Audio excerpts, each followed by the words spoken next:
Well, good morning. Faced with an unprecedented threat to our health and safety, faced with a very real prospect of patients being turned away from overwhelmed hospitals, faced with consequences of inaction, this virus has consistently forced us to make decisions that no one ever wanted to make. Looking at where we are right now and how far we've come, pushing Omicron back, there's no doubt these were the right decisions. There's no doubt they protected our hospitals from collapse and saved lives. Today, we're on track to very soon remove almost all restrictions for businesses as part of our reopening plan. And we heard from Dr. Moore last week and again yesterday that he is now working on a plan that will allow us to remove the vaccine passport system. My friends, this is great news and a sign of just how far we've come together in this fight. But this progress doesn't change what we've been through, because the truth is, this virus forced us to make unthinkable sacrifices. And I know that this has been extremely difficult. Watching businesses close, livelihoods lost, freedoms restricted. None of this has been easy. People are frustrated, they're scared, they're angry. And I know these frustrations have reached a boiling point for many Canadians. The result is what we're now seeing in various cities across our province and our country. My friends, one of the great things about living in Canada is our right to free speech, the right to choose our government by voting for leaders that best represent us, the right to peacefully protest when we disagree with what our government is doing. But like all rights, these are not without reasonable limits. Our economy in Ontario is built on trade, especially with our partners in the United States. The Ambassador Bridge in Windsor alone sees more than $700 million of two-way trade every single day. And that trade employs hundreds of thousands of Ontarians who work in auto plants and factories across our great province. Those jobs feed millions of families. They are the lifeline for our province and its economy. And while I appreciate the right to protest, that right cannot and must not extend to cutting off that lifeline. We're now 2 weeks into the siege of the city of Ottawa. I call it a siege because that's what it is. It's an illegal occupation. This is no longer a protest. With a protest, you peacefully make your point and you go back home. And I know that the vast majority of the people did that. They came, they peacefully demonstrated, they made their point, and they left. And I want to say to those people, you've been heard loud and clear. Canada has heard you. My message to those still in Ottawa, to those at our border crossings, please go home. To those of you who have brought your children, please take them home. I urge you, it's time to leave. And it's time to do so peacefully. But to the very small groups who have chosen to take a different path, to those who have chosen to take a city of 1 million people hostage for the past 2 weeks, to those who've attempted to disrupt our way of life by targeting our lifeline for food, fuel, and goods across our borders, to those trying to force a political agenda through disruption, intimidation, and chaos. My message to you is this: your right to make a political statement does not outweigh the right of hundreds of thousands of workers to earn their living. It does not outweigh our right to get food across our borders.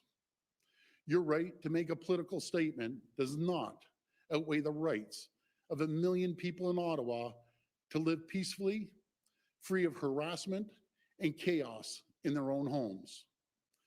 So let me be as clear as I can. There will be consequences for these actions, and they will be severe. We've already started by going after the money funding the illegal occupation. Yesterday, an Ontario court granted our request to freeze the funds from Give, Send, Go for the convoy. The OPP has also provided additional resources to Ottawa Police Services and Windsor Police Services to satisfy their recent requests for operational support. And more needs to be done. We're strengthening the tools and the powers of our police forces to resolve this situation and restore order.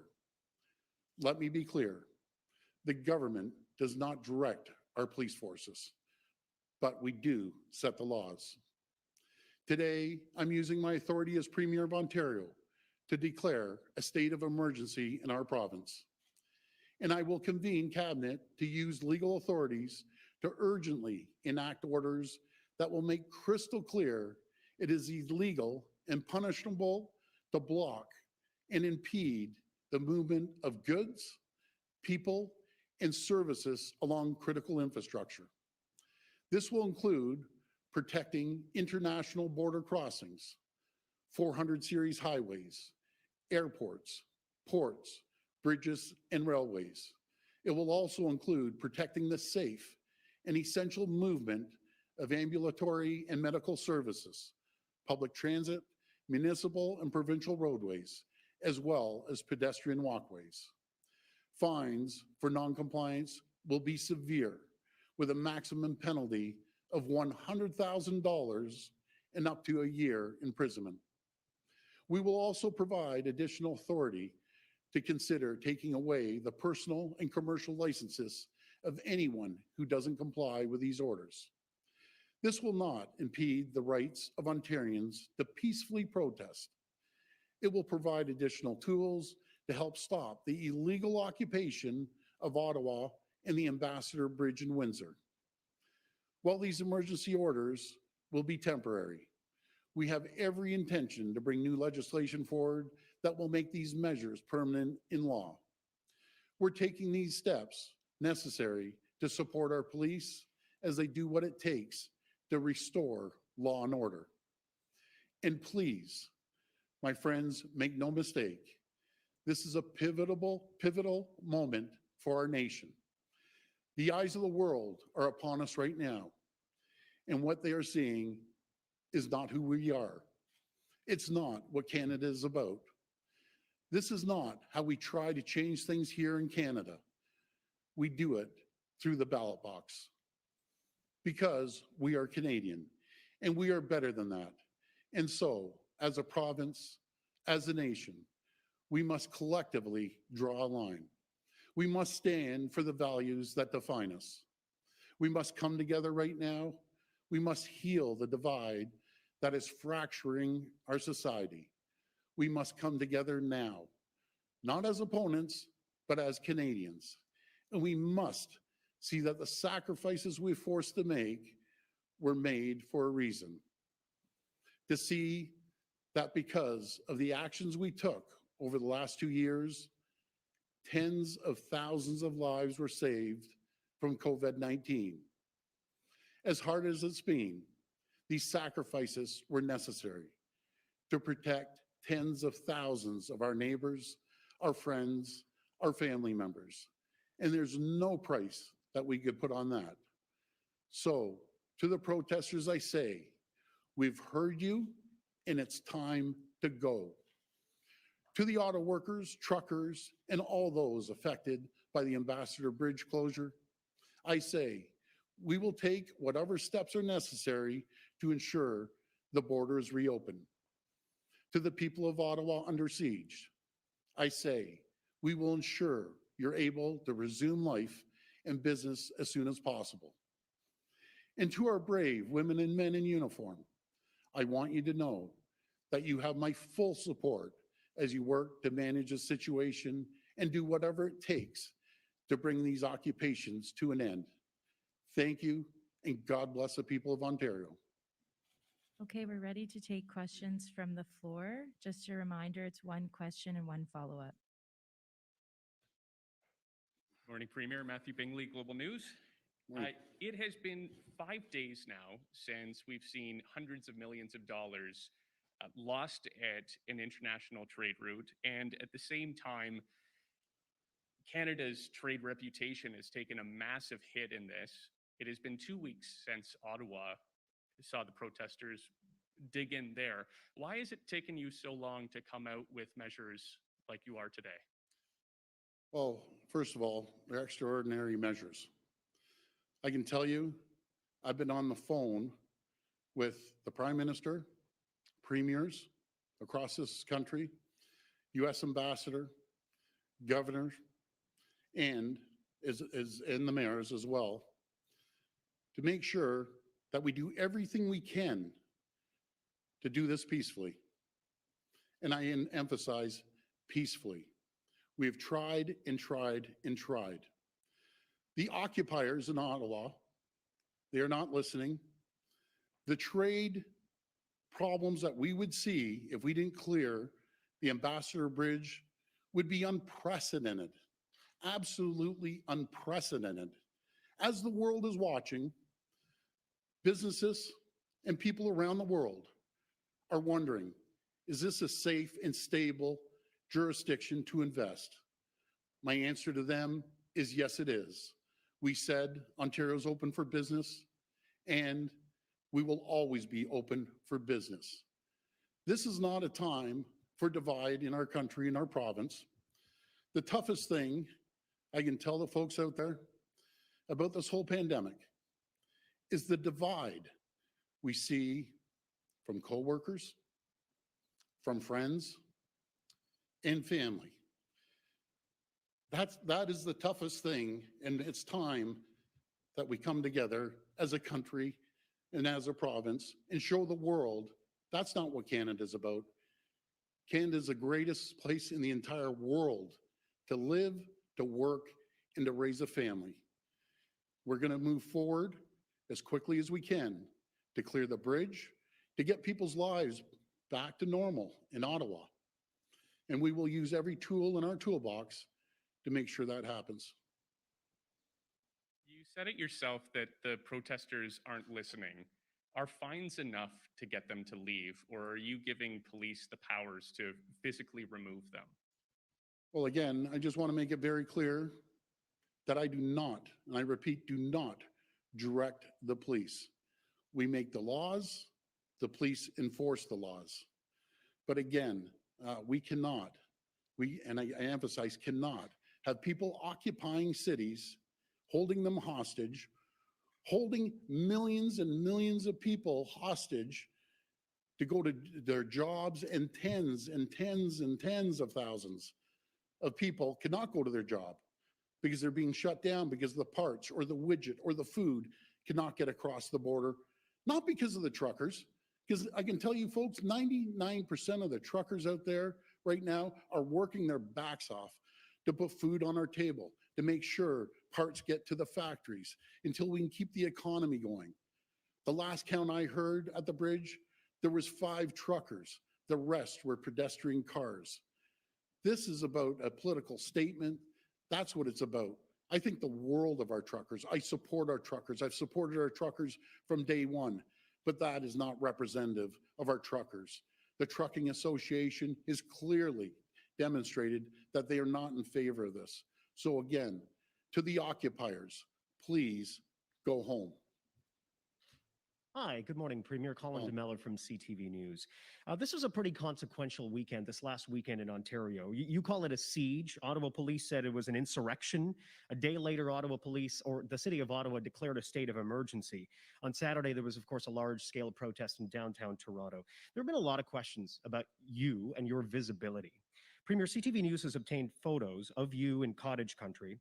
We've spoken with people who took pictures with you who say you were snowmobiling on Saturday, Premier. Can you explain why you decided to go snowmobiling during a stated insurrection and siege in Ottawa? Let me make it very clear, Colin. I've been on this phone almost 24/7, along with the premiers, US ambassadors, the governor, the prime minister, around the clock. Make no mistake, I have been engaged from the second this has happened, and I'll be continuing being engaged with the authorities that we need to talk to. Fair enough, but you are not dismissing what I'm saying here. I'm asking you, Premier, were you snowmobiling on Saturday in cottage country I went while to- Ottawa was under siege, as you say? Let me tell you, Colin, I was at the cottage. I went out on my snowmobile. I take calls till 1 o'clock in the morning. I get calls before 6 o'clock in the morning, and I will not stop until we get this taken care of. And I will continue to make sure we're engaged in every single area of our responsibility. Premier Richard Southern with City News. How you doing, Richard? Good. You mentioned the end of the Vax Pass today. There's a video floating online of you being a bit more specific to that. On that, can you tell us today, sir, when this vaccine certificate program is ending? Well, we're going to take the advice, which I have right from day one from Dr. Moore. And I've always made sure our decisions are based on health and on science. And we put this plan together well before this protest started. And it's been a plan that we've been working on for months. We're waiting for recommendations from Dr. Moore. I think we all heard very clearly last week and this week that Dr. Moore wants to move forward with these measures. And once we take that recommendation, we'll bring it to cabinet and we'll make the decision. But Premier, there's a video saying, purportedly of you saying, I'm going to pull the Vax Pass. And that's it sounds like you made up your mind, sir. Can you just tell us what that decision is? You know something? It's based on what Dr. Moore said the previous week and what Dr. Moore said yesterday. I can be very clear, Richard, that I will never, ever negotiate that people that break the law, that people that are in there illegally and occupying cities. I base it on health. I base it on science. Dr. Moore has clearly said it's time to move forward. I look forward to Dr. Moore's measures and recommendations, and we'll continue to work with Dr. Moore to reopen safely and cautiously. Hi, Premier. Charlie Pinkerton from iPolitics. How long will it be, can you clarify, until these new orders are put in place? And when should protesters be facing fines, the jail time that you've announced today?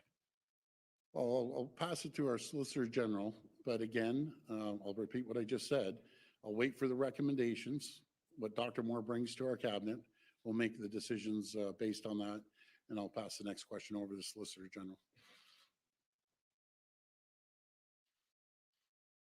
Thank you. So as the Premier mentioned, the initial declaration will be for 42 hours. The Cabinet will be meeting tomorrow to go over further amendments. And I think that you will see in the spring legislative session that we're going to start to deal with some of these safety problems that are causing people to be on public highways, on public roads, putting themselves and the community in danger. It speaks to there is a wide difference between a demonstration that people make their point and go home, and people put their lives, their family lives, and communities at risk. That's unfortunately what we are now seeing in Windsor and of course in Ottawa for the last number of days, over a week. We want to make sure that people can safely go to work, access their homes, access their businesses. And unfortunately, in Ottawa and Windsor. That is not happening right now. So we are doing that with this declaration. Thank you. Okay, and my other question is just, police have had a very difficult time trying to disperse these protesters. Obviously, that's why we're here today. What if this doesn't work? What next do you have as a tool to try to resolve this situation, and when will you escalate things? Well, first of all, I always have, I'll always support our police, and I have confidence in our OPP, our RCMP, and local municipal police. And I'm sure they'll get the job done.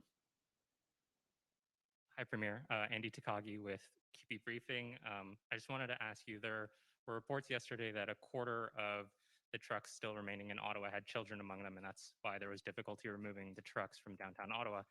I was wondering, is there any action being considered against the parents of children that still remain in the convoy, and do you have any message to the parents and children remaining? As I said in my comments earlier, I urge you, please take your kids home. Please get your kids home. The place for a protest occupation is not a place for children. So I urge you, take your kids home. And my next question is, Ontario turned down a third trilateral meeting with the federal government and the city of Ottawa. Why not take, leadership in addressing these protests, and why wait until you're being asked to act before sending in the OPP? Well, first of all, we've been acting from the second this has happened. When the regions, be it Ottawa, asked for support from our OPP, they ended up getting support. I'll tell you what people don't want. People don't want another table, a bunch of politicians sitting there talking. People want to see action, and that's what we're taking. We're taking decisive action to make sure we end the occupation and we get the goods on the Ambassador Bridge traveling back and forth freely without anyone impeding their transportation. This is critical to our economy, and I'll tell you, it's not going to be tolerated. In saying that, I want everyone to work together. I want this to be peaceful, and we need to make sure that we get the goods to the facilities. Folks, I got to stress to you, we're in a critical situation worldwide economically. We have competitors breathing down our back on a daily basis. We're competing against our neighbors south of the border. We're competing against the rest of the world. And the last thing we need is an anchor around our neck when we're competing. These people need to make sure they leave the Ambassador Bridge immediately for the sake of hundreds of thousands of workers, millions of families that depend on a paycheck going into these factories, going into these auto plants, making sure food gets distributed up here. That's what this is all about. I want to thank you, and God bless the people of Ontario. Thanks, you. everyone.